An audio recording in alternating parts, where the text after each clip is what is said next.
Friends, welcome. आज हम बात करेंगे पीसीओएस के बारे में। क्या पीसीओएस यानी पॉलीसिस्टिक ओवेरियन सिंड्रोम या पॉलीसिस्टिक ओवेरियन डिजीज़, क्या इसमें आईवीएफ कराने की ज़रूरत रहती है? क्या आईवीएफ ही एक ऑप्शन है? ऐसी बहुत सारी क्वेरीज आती हैं, तो चलिए जानते हैं आज इसी के बारे में। जो पीसीओडी होता है, यूजुअली हमारे हर महिला जिनको पीसीओडी नहीं है उनको हर महीने एक एग रिलीज़ होता है, और अगर उस टाइम पे कांटेक्ट बना हो तो फर्टिलाइजेशन होकर प्रेगनेंसी हो जाती है, जिसके कि होने के चांसेस होते हैं 25 to 30% पर साइकिल। ऐसा हम पहले भी अपने अलग से वीडियोस में डिस्कस कर चुके हैं। अगर आपको समझ में नहीं आया हो तो आप मेरे वो वीडियोस देख सकते हैं कि ओव्यूलेशन किस टाइम पे होता है और किस टाइम पे कांटेक्ट बनाने से कैसे फर्टिलाइजेशन होता है और प्रेगनेंसी होती है। अब हम बात करेंगे पीसीओएस में। पीसीओएस में बहुत सारे एग्स रहते हैं, लेकिन एक तरह से आप समझ सकते हैं कि हार्मोनल इम्बैलेंस होता है। समझाने के लिए मैं कहूँ तो उन एग्स में आपस में कंपटीशन होता है, कोई भी एक एग बड़ा नहीं हो पाता, ओव्यूलेशन नहीं होता और प्रेगनेंसी नहीं हो पाती। लेकिन ये नेचर का बनाया प्रोसेस है, कई बार ओव्यूलेशन हो जाता है, तो हमें नहीं पता पीसीओएस में किस दिन ओव्यूलेशन हो जाए और कब आप प्रेग्नेंट हो जाओ। ऐसे भी पेशेंट हैं जिनको कि पीरियड्स डिले होके आते हैं या आते ही नहीं हैं। उनको 4-5 महीने तक पीरियड नहीं आए, उन्हें लगा कि उनको पीसीओडी की वजह से पीरियड नहीं आ रहे, और अल्ट्रासाउंड में पता चलता है कि 4-5 महीने की प्रेगनेंसी हो गई है। तो पीसीओएस के पेशेंट स्वतः ही कभी भी प्रेग्नेंट हो सकते हैं बिना किसी ट्रीटमेंट के।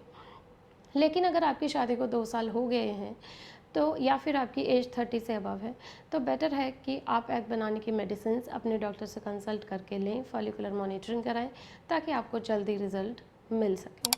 और कई बार पीसीओएस में एक स्पेसिफिक पैटर्न होता है, जैसे कि 30-35 डेज़ में पीरियड आता है। उन पेशेंट्स में यूजुअली एग रिलीज़ होता है, पर थोड़ा लेट होता है। तो पीसीओएस में अपने आप भी प्रेगनेंसी हो सकती है। कौन से महीने एग रिलीज़ होगा, कौन सा महीना आपका फर्टाइल होगा, ये कहना मुश्किल होता है। एग रिलीज़ के 14 दिन के बाद पीरियड आ जाता है जनरली। तो पीसीओएस में आप रेट्रोस्पेक्टिवली ही जान सकते हो, पीरियड अगर आता है उसके लगभग 14 डेज़ पहले आपका ओव्यूलेशन हुआ होगा, अगर हुआ होगा तो। और दूसरी चीज़ ये कि बहुत सारी तरह के मेडिसिन्स और इंजेक्शंस हैं पीसीओएस पेशेंट्स के लिए, जो कि आपको प्रेगनेंसी होने में हेल्प कर सकते हैं।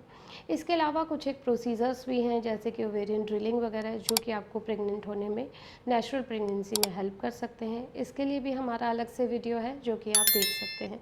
उसमें हम ओवरी में, ओवेरियन ड्रिलिंग में ओवरी में 2-4 ड्रिल करते हैं। ड्रिल मतलब एक तरह से आप समझ सकते हो कि हम कोई मोटी चीज़ है उसको थोड़ा पतला कर रहे हैं, उसमें से जो हमें अननेसेसरी हार्मोन्स नहीं चाहिए, हम उनको कम करने की कोशिश कर रहे हैं। ओवरी का एनवायरनमेंट थोड़ा फेवरेबल बनाने की कोशिश करते हैं, ताकि पेशेंट को नेचुरल ओव्यूलेशन हो पाए। लेकिन ये तभी किया जाता है जब आप पे ओव्यूलेशन इंडक्शन की मेडिसिन काम नहीं करी है। अगर ओव्यूलेशन इंडक्शन की मेडिसिन आप पे काम करती हैं, आपका एग बनता है, रिलीज़ होता है, तो वो आपके लिए सबसे बेस्ट है। दूसरी चीज़ ये कि जो पीसीओएस के पेशेंट्स होते हैं, अगर वो रेगुलर एक्सरसाइज करें, अगर उनका वेट ज़्यादा है उस वेट को कम करें, तो भी उनके नेचुरल ओव्यूलेशन के चांसेस बढ़ जाते हैं। आप अपना थायराइड, प्रोलैक्टिन चेक करा सकते हैं। अगर आपको हार्मोनल इम्बैलेंस, क्योंकि पीसीओएस में प्रोलैक्टिन और थायराइड भी इम्बैलेंस देखने को ज़्यादा मिलता है, तो वो भी अगर आप करेक्ट करवाते हैं, अपना वज़न कम करते हैं, रेगुलर एक्सरसाइज करते हैं, हेल्दी डाइट की तरफ जाते हैं, और साथ में आप तनाव से दूर रहते हैं, तो आपको नेचुरल प्रेगनेंसी होने के चांसेस बढ़ जाते हैं। आई होप कि आपको ये जानकारी से कुछ फ़ायदा हुआ होगा। अगर आपको पसंद आए तो आप लाइक और शेयर कर सकते हैं, मेरा चैनल सब्सक्राइब कर सकते हैं। हम रखें आपका ख्याल।